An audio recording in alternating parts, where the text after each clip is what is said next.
thank you and encourage you to continue. Hii maneno ya mchezo ndio imetutolea pombe kwa watu na madawa ya kulevya na mambo ya depression, the way you have said. You know I'm leading the fight against alcoholism and drug abuse in the country. And I am not going back because we are almost losing an entire generation. But fighting alone is not enough. We need to back it up with sports facilities. You kama sasa hapo Kapsabet hiyo stadium tunaishughulikia.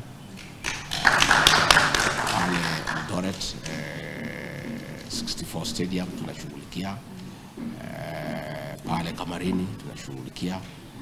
And also we are going to work with the governor Sang. Zile viwanja dogo dogo pia na yashughulikie.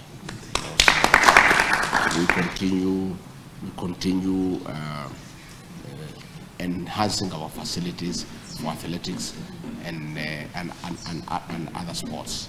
So that is something that we shall be able to do as we go on. Haya, hatugethia na mbere na ni ati team ya irahambataka kana team